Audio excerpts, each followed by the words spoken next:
ಇನ್ನು ಈಶ್ವರಪ್ಪನವರ ಅಸಮಾಧಾನ ಬಗ್ಗೆ ಬಿಜೆಪಿ ನಾಯಕರು ಈಗಾಗಲೇ ಮಾತನಾಡ್ತಾ ಇದ್ದಾರೆ. ಅದರಲ್ಲೂ ಕೂಡ ಶಿವಮೊಗ್ಗದ ಬಿಜೆಪಿ ಅಭ್ಯರ್ಥಿ BY ರಾಘವೇಂದ್ರ ಕೂಡ ಮಾತನಾಡಿದ್ದಾರೆ. ಈಶ್ವರಪ್ಪ ಅಸಮಾಧಾನವನ್ನು ವರಿಷ್ಠರು ಬಗೆಹರಿಸ್ತಾರೆ ಅನ್ನುವಂಥ ವಿಶ್ವಾಸವನ್ನು ರಾಘವೇಂದ್ರ ಈಗ ವ್ಯಕ್ತಪಡಿಸ್ತಾ ಇದ್ದಾರೆ. ಶಿವಮೊಗ್ಗದಲ್ಲಿ ಮಾತನಾಡಿರುವಂತಹ ಸಂಸದ ರಾಘವೇಂದ್ರ ಎಲ್ಲ ಸರಿ ಹೋಗುತ್ತೆ ಎಂಬ ವಿಶ್ವಾಸ ಇದೆ. ಅದರಲ್ಲೂ ಈಶ್ವರಪ್ಪನವರು ಹಿರಿಯರು, ಅವ್ರ ಜೊತೆಗೆ ನಮ್ಮ ಪಕ್ಷದ ವರಿಷ್ಠರು ಮಾತನಾಡಿ ಸಮಸ್ಯೆ ಬಗೆಹರಿಸ್ತಾರೆ ಅನ್ನುವಂಥ ಮಾತನ್ನು ಈಗ ರಾಘವೇಂದ್ರ ಹೇಳ್ತಾ ಇದ್ದಾರೆ. ನಾವು ಪ್ರತಿನಿತ್ಯ ಅವ್ರ ಜೊತೆ ಮಾತನಾಡ್ತಾನೆ ಇರ್ತೇವೆ, ಅವರು ನಮ್ಮ ಪಕ್ಷದ ಹಿರಿಯರು, ಹೀಗಾಗಿ ಅವರ ಸಮಸ್ಯೆಯಿಂದ ಅಂತಿಮವಾಗಿ ಪಕ್ಷದ ವರಿಷ್ಠರು ಎಲ್ಲವನ್ನೂ ಕೂಡ ಕೂತು ಬಗೆಹರಿಸ್ತಾರೆ ಅನ್ನುವಂಥ ಮಾತನ್ನು ಹೇಳ್ತಾ ಇದ್ದಾರೆ ಸಂಸದ ರಾಘವೇಂದ್ರ. ಇನ್ನು TV9 ಜೊತೆಗೆ ಮಾತನಾಡುವಂಥ ರಾಘವೇಂದ್ರ ಈ ಒಂದು ಸ್ಪಷ್ಟವಾದಂಥ ಉತ್ತರವನ್ನು ಕೊಡ್ತಾ ಇದ್ದಾರೆ. ವಿಶ್ವಾಸ ಇದೆ ದೇವ್ರ ದಯೆಯಿಂದ ಸರಿಯಾಗಬೇಕು ಅಂತೇಳಿ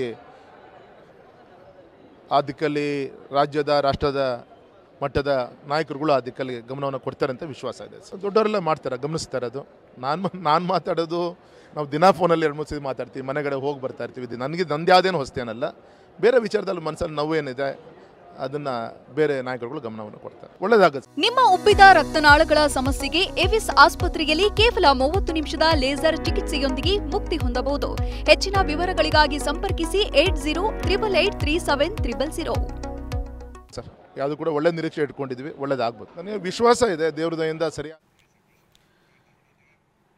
ಇನ್ನು ಶಿವಮೊಗ್ಗದ ನಾಯಕ ಹರಗ ಜ್ಞಾನೇಂದ್ರ ಕೂಡ ಮಾತನಾಡಿದ್ದಾರೆ. ಈಶ್ವರಪ್ಪನವರು ಉದ್ವೇಗ ಮತ್ತು ಸಿಟ್ಟಿನಿಂದ ಈ ಒಂದು ನಿರ್ಧಾರ ಮಾಡಿದ್ದಾರೆ ಅಂತ ಶಿವಮೊಗ್ಗದಲ್ಲಿ ಮಾಜಿ ಸಚಿವ ಹರಗ ಜ್ಞಾನೇಂದ್ರ ಹೇಳಿದ್ದಾರೆ.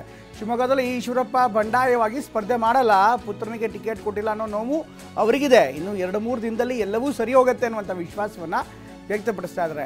ಇನ್ನು ಪಕ್ಷದ ವರಿಷ್ಠರು ಈಶ್ವರಪ್ಪ ಅವರ ಮನವೊಲಿಕೆ ಮಾಡ್ತಾರೆ, ಎಲ್ಲ ಸರಿ ಹೋಗುತ್ತೆ, ಪುತ್ರನಿಗೆ ಟಿಕೆಟ್ ಕೊಟ್ಟಿಲ್ಲ ಅನ್ನೋ ನೋವು ಅವರಿಗಿದೆ, ಹೀಗಾಗಿ ಆ ಸಿಟ್ಟಲ್ಲಿ ಮಾತನಾಡ್ತಿದ್ದಾರೆ.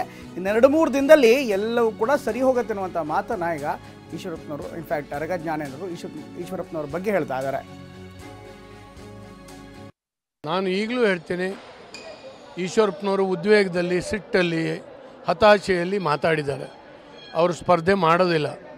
ಯಾಕೆಂದರೆ ಅವರು ಪಕ್ಷ, ಸಿದ್ಧಾಂತ, ಹಿಂದುತ್ವ, ಮೋದಿ, ಈ ದೇಶ, ಈ ಭಾವನೆಯಿಂದ ಬೆಳೆದು ಬಂದಿರತಕ್ಕಂಥವ್ರು ಈಶ್ವರಪ್ಪನವರು. ಹಾಗಾಗಿ ಅಂಥ ಒಂದು ಹೇಸ್ಟಿ ಡಿಸಿಷನ್ ಅವರು ತೊಗೊಳ್ತಾರೆ ಅಂತ ನನಗೇನು ನಂಬಲಿಕ್ಕಾಗೋದಿಲ್ಲ. ಮತ್ತು ನಾನು ಅವ್ರನ್ನ ಭೇಟಿಯಾಗಿ ಮಾತಾಡಿದ್ದೀನಿ.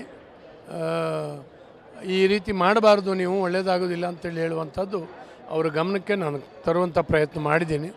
ಅನೇಕ ಹಿರಿಯರು ಅವ್ರ ಜೊತೆ ಮಾತಾಡ್ತಾ ಇದ್ದಾರೆ. 1-2 ದಿವಸದಲ್ಲಿ ಸರಿ ಆಗ್ತಾರೆ. ಅವರು ಖಂಡಿತವಾಗೂ ಹಿಂಸರಿತಾರೆ ಅಂತ ನನಗೆ ಈಗಲೂ ಅನ್ನಿಸ್ತದೆ. ಸ್ವಲ್ಪ ಸಿಟ್ಟು ಬಂದಿದೆ, ಸಹಜವಾಗಿ ಉದ್ವೇಗದಲ್ಲಿದ್ದಾರೆ. ಅದನ್ನು ತಣ್ಣಗೆ ಮಾಡುವಂಥ ಪ್ರಯತ್ನಗಳು ಅನೇಕರು ಅವರ ಹಿತೈಷಿಗಳ ಕಡೆಯಿಂದ, ಸಂಘದ ಹಿರಿಯರ ಕಡೆಯಿಂದ ಇದು ನಡೀತಾ ಇದೆ. ನಾನು ಈಗಲೂ ಹೇಳ್ತೇನೆ, ಈಶ್ವರಪ್ಪನವರು ಉದ್ವೇಗದಲ್ಲಿ, ಸಿಟ್ಟಲ್ಲಿ